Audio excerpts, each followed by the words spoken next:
শীতকালে বাজারে ফ্রেশ গাজর দিয়ে একদিন গাজরের হালুয়া না খেলেই নয়। তোমরা অনেকে অনেক রকমভাবে এতদিন গাজরের হালুয়া বানিয়ে খেয়েছো, তবে আজকে আমি যে প্রসেসটা তোমাদের সাথে শেয়ার করতে চলেছি সেই প্রসেসে গাজরের হালুয়া বানাতে সময় লাগবে একদম কম এবং তৈরি হয়ে যাবে একদম কম ঝামেলাতে। গাজরের রং থাকবে সম্পূর্ণ বজায় এবং গাজরের ফ্লেভারও থাকবে সম্পূর্ণ বজায়। বাচ্চা থেকে বয়স্ক সকলেই খাবে কিন্তু একদম চেটে পুটে। কম সময়ে কম ঝামেলায় দারুণ টেস্টি, কালারফুল ও ফ্লেভারফুল গাজরের হালুয়া তৈরি করা যায় সেই রেসিপি তোমাদের সাথে শেয়ার করি। চলো ভিডিও স্টার্ট করা যাক।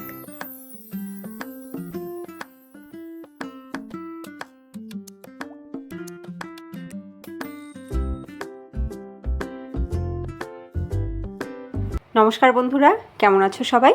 আশা করছি তোমরা সবাই ভালো আছো, আমরাও ভালো আছি। রমা মুম্বাই ব্লগে তোমাদের সবাইকে স্বাগত। চলে এলাম আর একটা নতুন ভিডিও নিয়ে। বছরের শেষ দিন, দেখতে দেখতে 2025টা শেষ হয়ে গেল, শুরু হতে চলেছে 2026। আমরা একটা বছর পার করে আবার নতুন একটা বছরে পা দিতে চলেছি। নতুন আশা, নতুন স্বপ্ন নিয়ে। সবার সব ইচ্ছা পূরণ হোক। সবাই যেন আগামী দিনগুলোতে খুব ভালো থাকে, সুস্থ থাকে এবং আনন্দে থাকে। উইশ করে তোমাদের সকলকে জানাচ্ছি অ্যাডভান্স হ্যাপি নিউ ইয়ার।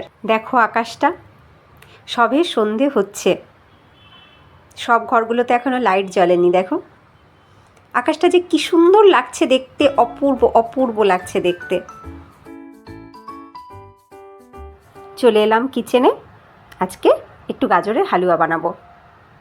এখন বাজারে লম্বা লম্বা সরু সরু লাল লাল যে গাজরগুলো পাওয়া যায়, এই গাজরগুলো দিয়ে গাজরের হালুয়া খেতে কিন্তু দারুণ লাগে। আর আমাদের রবিবার অনেকটা গাজর আনা হয়েছিল, তো ভাবলাম এখন হালুয়াই বানাই। তো দেখো গাজরগুলোকে আমি ভালো করে গ্রেট করে নিয়েছি। এইবার কড়াইতে কিছুটা ঘি গরম করে নেব। আমি 1 টেবিল স্পুন ঘি দিলাম। ঘিটা গরম হয়ে গেছে, দেখো ধোয়া উঠছে। এইবার আমি কুচিয়ে রাখা সবটা গাজর দিয়ে দিলাম। এবার একটুখানি নাড়াচাড়া করে নিচ্ছি।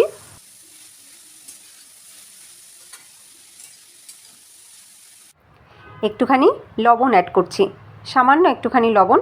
যে কোনো সুইট ডিশে একটু লবণ না দিলে কিন্তু পানসা লাগে, প্রপার সুইটনেসটা আসে না। তো একটুখানি লবণ দিয়ে নাড়াচাড়া করে ঢেকে রেখে দিলাম। এদিকে দুধ জাল দিতে বসিয়েছি। দুধটা কিন্তু বেশ ভালো ঘন করে জাল দিয়ে নিচ্ছি আমি। গাজরটাকে একটু নাড়াচাড়া করছি, আবার ঢেকে দিচ্ছি। এতে কি হচ্ছে, গাজরটা কিন্তু নরম হয়ে যাচ্ছে। আমার এটাই দরকার, একদম গাজরটাকে আমি নরম করে ফেলতে চাইছি। এই দেখো কতটা গাজর দিয়েছিলাম, কতটুকু হয়ে গেছে, আর রঙটাও পুরো চেঞ্জ হয়ে গেছে।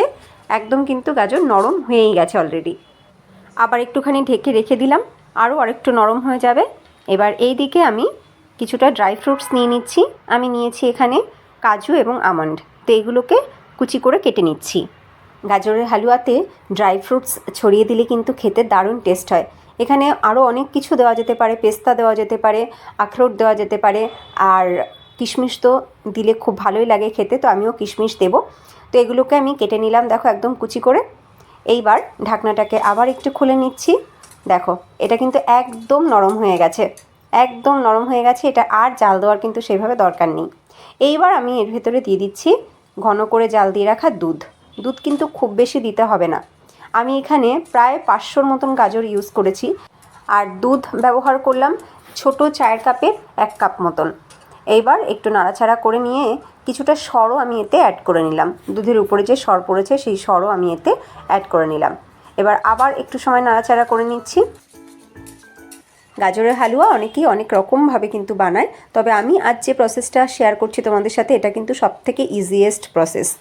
গাজরটাকে একটুখানি নরম করে নিয়ে তার ভেতরে দুধ দিয়ে একটুখানি নাড়াচাড়া করে ড্রাই ফ্রুটস দিয়ে দিলাম। দুধটা একদিকে জাল দিয়েছি, গাজরটা একদিকে নরম হয়েছে।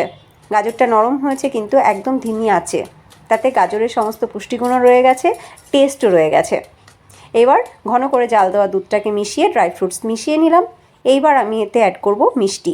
যে যেমন মিষ্টি পছন্দ করো সে যেরকম মিষ্টি দেবে। আমি এখানে ব্রাউন সুগার অ্যাড করলাম 1/2 কাপ। নাড়াচাড়া করে ভালো করে চিনিটাকে মিশিয়ে নিচ্ছি। এবার সামান্য একটুখানি ফুটিয়ে নেব। গাজরের হালুয়া খুব বেশি পাতলা কিন্তু হয় না, একটু ঘন, একটু টাইট টাইটই হয়। তো দেখো ভালো করে ফুটিয়ে নিয়েছি। এইবার সর্বশেষ উপকরণ দিয়ে দিলাম আমি এলাচ। 2টো এলাচ একটু থেতো করে দিয়ে দিলাম, এতে গন্ধটা কিন্তু খুব ভালো আসবে। আমার গাজরের হালুয়া কিন্তু একদম রেডি। দেখো, না পাতলা হয়েছে না একদম টাইট, এটা কিন্তু বেশ ভালো একটা থিকনেস এসছে। এইবার আমি এটাকে নামিয়ে নেব। গাজরের হালুয়া এই শীতকালে খেতে কিন্তু দারুণ লাগে। সারা বছর বাজারে এত সুন্দর ফ্রেশ গাজর পাওয়া যায় না, আর এখন বাজারে ভর্তি রয়েছে ফ্রেশ সুন্দর গাজর। এই গাজর দিয়ে গাজরের হালুয়া না খেলেই কিন্তু নয় এই শীতকালে।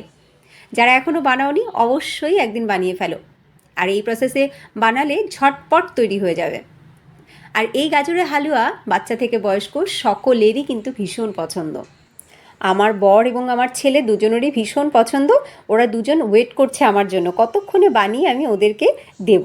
ওরা দুজন দাবা খেলছে, চলো ওদের কাছে নিয়ে যাই। এই দেখো, দুজনে বসে দাবা খেলছে আর আমার জন্য ওয়েট করছিল কতক্ষণে গাজরের হালুয়া নিয়ে আসবো। কেমন হয়েছে? অনেক ভালো।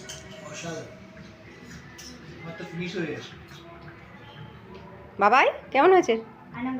এদিকে তাকিয়ে বল। এদের তো হালুয়া দারুণ লেগেছে।